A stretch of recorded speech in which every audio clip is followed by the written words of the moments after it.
आज हम देखने वाले हैं ह्यूमन रिप्रोडक्शन में। मैंने कुछ एमसीक्यूज बनाए हैं, बिल्कुल अच्छे एमसीक्यूज हैं जो आपके नीट 2026 में ज़रूर आ सकते हैं। तो चलिए स्टार्ट करते हैं बिना टाइम वेस्ट किए। ठीक है, पूरा एक्सप्लेनेशन भी हमने दिया है साथ में। And be ready. तो क्वेश्चन वन, चलिए।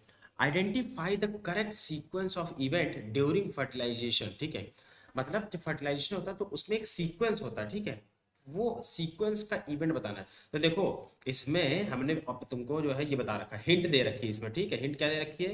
एप्रोसोम act first to break the outer barrier. Act first यानी सबसे पहले तो हमारा टू हो गया। ठीक है, टू तो कंफर्म हो गया।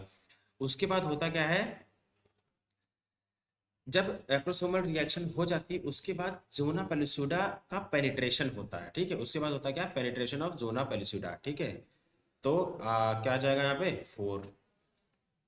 उसके बाद बच्चों आता है हमारा fusion of sperm and ovum. अब जब जोना पेलिसिडा पेनिट्रेट हो गई तभी तो फ्यूजन होगा। फ्यूजन हो जाता है, लास्ट में क्या होता है? कॉर्टिकल रिएक्शन होकर कंप्लीट हो जाता है।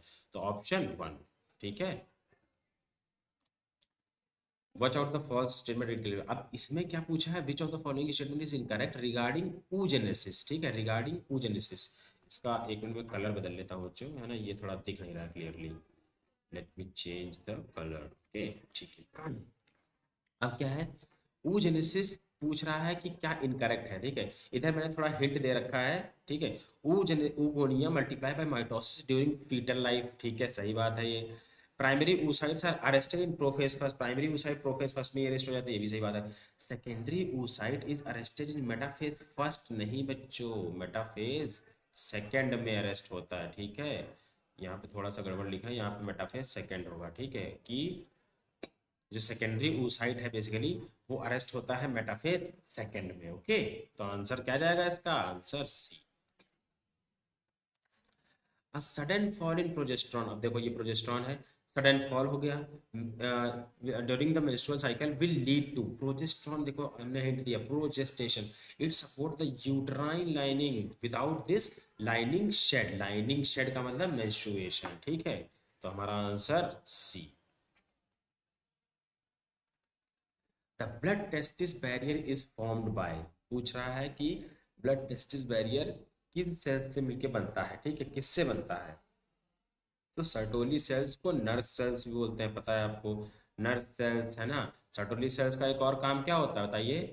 Provide nutrition. Nutrition provide to the, ठीक है, स्पर्म।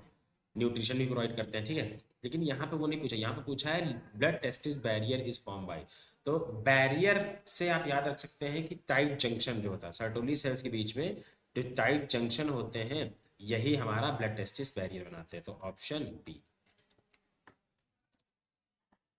देखिए मैंने स्लाइड आ गया, you will fall in traps. आप बिल्कुल फंसेंगे क्योंकि कंफ्यूजिंग इसमें ऑप्शंस डाले मैंने।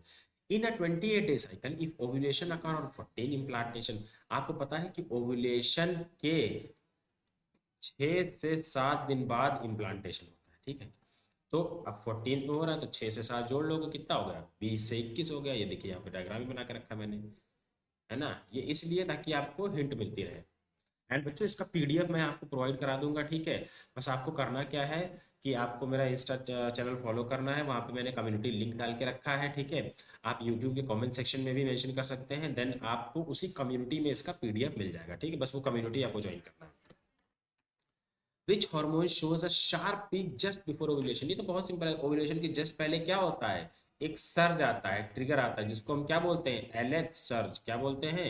LH surge. ठीक है, तो ऑप्शन क्या जाएगा इसका आंसर? एलएच।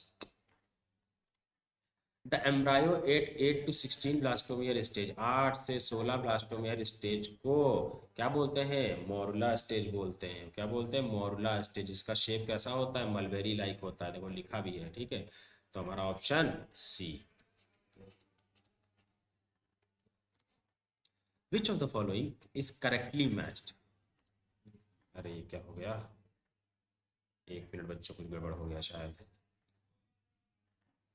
गड़बड़ हो गया है ये। हाँ, विच of the following is correctly match. ठीक है, अब इसमें बता रहा है लिडिक सेल्स इनहिबिन से मैच कराया है, सर्टोली सेल्स टेस्टोस्टेरोन से मैच कराया है, लिडिक सेल्स टेस्टोस्टेरोन से मैच कराया है, और जर्म सेल प्रोजेस्टेरोन से मैच कराया है। तो बताइए बच्चों।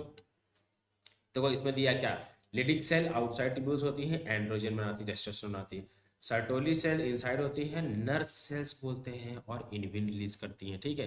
तो इसीलिए इसमें क्या देखा जाएगा, अब लिडिक सेल्स इनहिबिन बता रहा गलत है, सर्टोली सेल टेस्टोस्टेरोन बता रहा ये भी गलत है, तो ऑप्शन क्या जाएगा इसमें, option C, Leydig cells testosterone release करती हैं, ये देखिए लिडिक सेल्स टेस्टोस्टेरोन, ठीक है।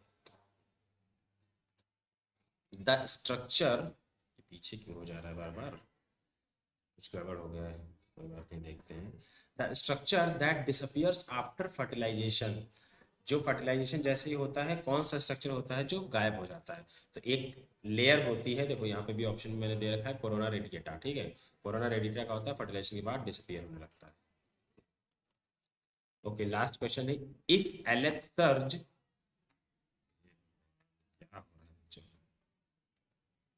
हाँ, if LH surge fails to occur, which event will not take place, अगर एलएच सर्ज नहीं होगा तो क्या नहीं होगा, देखिए, अगर एलएच सर्च नहीं होगा तो ओव्यूलेशन नहीं होगा, ओव्यूलेशन नहीं होगा तो कॉर्पस ल्यूटियम नहीं बनेगा, कॉर्पस ल्यूटियम नहीं बनेगा तो प्रोजेस्टेरॉन प्रोड्यूस नहीं होगा।